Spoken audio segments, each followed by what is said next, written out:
Wilson Morales from Black Film and TV. You know, when people watch your films and they think about Black Panther and Creed, there's a certain expectations of what they're from the characters. This is something original. We don't know what's going to happen to any of the characters. Yeah. How challenging was it putting that together and involving the music?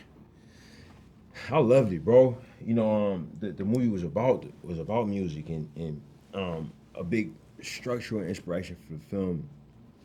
It was a Coen Brothers movie called Inside Llewyn Davis. Saw that movie while we were at Cannes with Fruitvale, and I just loved how it captured what the folk scene was in New York at that time. It felt like it came out of a time and a place.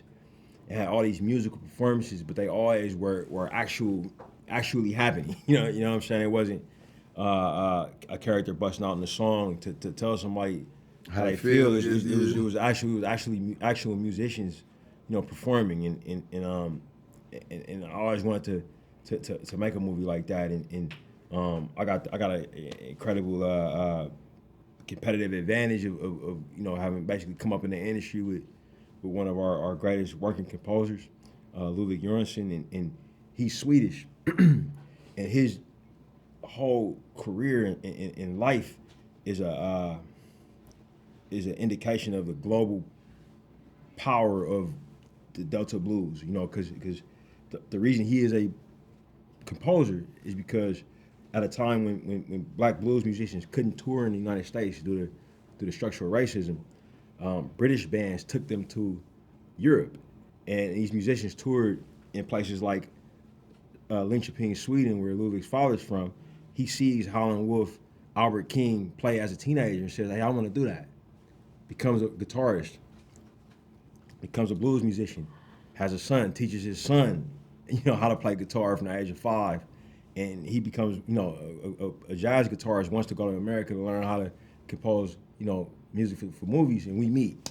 You know what I'm saying? And just that fact that with these essentially sharecroppers, you know what I mean? Like we're doing to affirm their humanity has such an outsized global impact. You know what I mean? It made sense that the movie had to have the music in it, and it had to feel like you were listening to a blues song. Mm-hmm. You know what I'm saying? For 2 hours and some change, if we were gonna do it right. Mm-hmm. You guys have such a shorthand, I say, like Scorsese and De Niro. So when Michael, when he comes to you and says, "I got this script, you're playing 2 roles," did you go, "How often?" or do I get 2 checks? Nah, man, it was, I wanted the challenge, I think I was a little hesitant at first, but more curious, I think it was just like, all right, tell me more, but once I heard why he was telling the story and what it was about and all, and it was like, look, I was gonna say yes anyway, you know what I'm saying? But once I started to get under the hood of it, it became more and more interesting, more and more intriguing. Then I became more obsessed with getting it done, and I think my drive and not wanting to let him down, knowing it's so personal, trying to test my limits and trying to find what those things are, I wanted to push myself to another level also, and so I was up for the challenge, man, and I had all the tools, around me to be able to create these brothers, and yeah, the technical aspect was something that we were learning how we were going to accomplish it cinematically. You know what I'm saying? Like, and actually shooting both of them. But it was, yeah, man, I had a blast, bro. When you think about it, before I let you go, whose outfits would you want to wear on a regular basis? Smoke or Stack? That's a good question. Ooh, probably, man, that's tough. It's probably Smokes, because he. Not as flashy, you know what I'm saying? Always ready for whatever, you know what I'm saying? He little understated. He can kind of blend in a little bit more than Stack. Stack ain't care. Stack. You knew Stack was in the room, you know what I'm saying? And I'm kind of moving silence a little bit, so I'll probably say Smoke. Yeah. You guys did such a great job, and obviously I've seen it twice. I will see it again with a real crowd to see what they're going to think about, because they're not going to expect what they're really going to see, especially with the dialogue. the studio let you get away with a lot. You know? That's power. That's power. So congrats on the supportive, road. man. Congrats on the performance. We'll talk down the road. It's good seeing you guys. All right, good seeing you, man. Wilson Morales from Black Women TV. Jack, you've got the most to do here. You know, you're singing, you're playing an instrument. There's other things I going can't have on. that. Not with this. Was this the assignment you signed up for? Oh yeah, dead right. It was all there on the page. I just as soon as I read it, I thought, right, I got to go knuckle down now. But everyone had to. You know, Mike B's in it twice. You know, so it was great, illustrious company to be in, which is a massive thrill. You know, to collaborate amongst such an amazing stellar cast was brilliant. Jayme, how much challenge was it, you know, singing and doing all the dancing routine?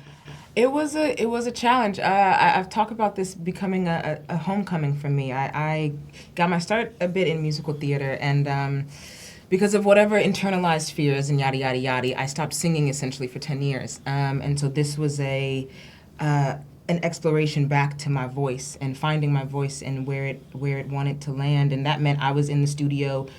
I was in the studio probably more times than I was on set. I was in the studio every day, just also trying to build up the confidence and the freedom. And then with that level of repetition, there was this freedom to then get up there and just let loose. And it was a real party. When we shot it, it was a genuine party. And that's a gift that I'm going to carry with me for a very, very long time. Mm-hmm.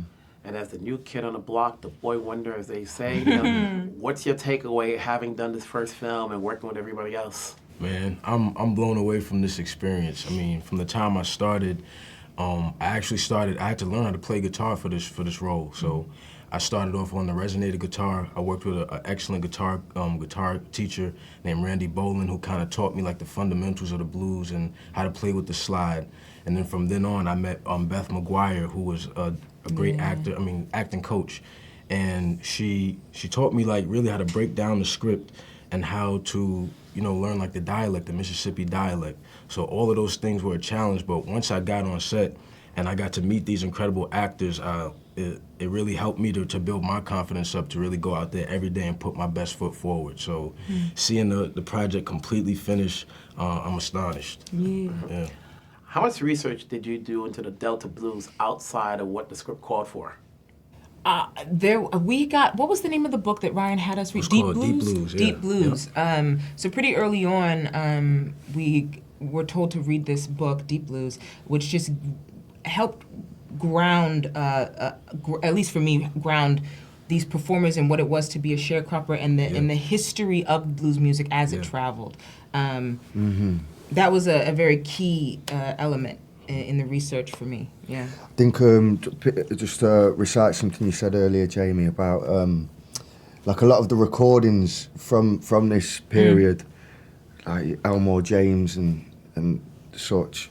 The recording equipment wasn't obviously what it is today. Right. So to hear performances, you know, with that authentic blues sound, but recorded in top quality and hearing it in a theatre is it's you know. Yeah. At any given experience. time, was Michael always in character? Did you know who was who? Oh, for sure. When he stepped on set, you knew who was who. Yeah. And, you know, just to work with him and see how he broke down those characters and you knew which twin was which, it was really, really dope to be in that position, to be able to do that. Yeah. You guys did a phenomenal job. Obviously, the audience says it all. You know, I'm sure people will go see it again. Congrats on your roles. We'll talk down the road. Take care. Thank you. Thank you. Wilson Morales from Black Women TV. This is a ride of a film that people can enjoy left and right. Obviously, you know, with the roles that you have, what led you to say yes outside of working with Ryan and Michael? Oh, outside. I mean, that's tough. That's a big draw. Ryan Coogler at the top line is really hard to beat. I've known Michael for more than 20 years. We just never worked together. And so the idea of working with them after they've already established this thing, it felt like I was getting a head start in the race. And I was very happy to be involved. The prospect of playing a musician, and a particular kind of musician, excuse me, with a particular history, that drew me big time. Because you said aside from Ryan, right? Just what the content of the part he was offering me. Oh yeah, I've never done this before. That was a huge draw. And yourself? And playing an Asian American with a very deep, thick Southern accent. I didn't know anything about the script. I did say yes because of Ryan Coogler, but outside of that, it was the role with this thick accent that really piqued my interest. How much history do you have with the Delta blues? You know, were you familiar with it? Did you catch up on it? You know, are you appreciating the music now?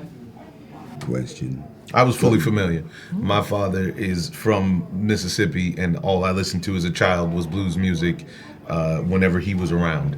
So, like, if he was playing his music, it was blues. If we were playing our music as kids, it was something else. So I was familiar, and this brought me back in a lot of ways. It actually made me closer with my father, because I spoke with him a lot during this process to hear stories about going to juke joints in the middle of in the middle of Mississippi and whatnot. I was nominally familiar, right? In as much I listened to Howlin' Wolf, not so much Son House, but I listened to Delta Blues before on other projects. This was a much deeper investigation and a much deeper immersion in the culture of the music, the history of the music, a much deeper immersion for me. And I learned so much, but one of the other things that I've learned, one of the other things that I have an added appreciation for is the ingenuity of black people. And what I mean by that as it relates to the music, a form, an art form that comes out of so much pain, that comes out of a lot of pain, can transcend itself and become another entity. One of the things listen. I listened to an interview with Muddy Waters, who's right out of the Delta. He's having an interview with a cat from Sweden, in Sweden. He's on tour in Sweden. And this Swedish cat is talking about what the music means to him. And it's gone global at that point. And the brilliance of that, and what it says about the music, the history of the music, and the reach of the music. So I'm learning all of that, learning and appreciating all of that. Lily, to finish it off. Well, I'm embarrassed to say that I've, of course, listened to blues, but I've never been this deeply, I've never dove into it, and working on this film has expanded and deepened my fondness of the music, and now I love it, yeah. Likewise. Congrats on the roles. It's more than just a genre film. There's a lot that people can get out of it. Amen. You know, people maybe see it twice to get different things the second time they see it and so forth. I know I will. We'll talk down the road. Take care, folks. God bless. God bless you. Thank you.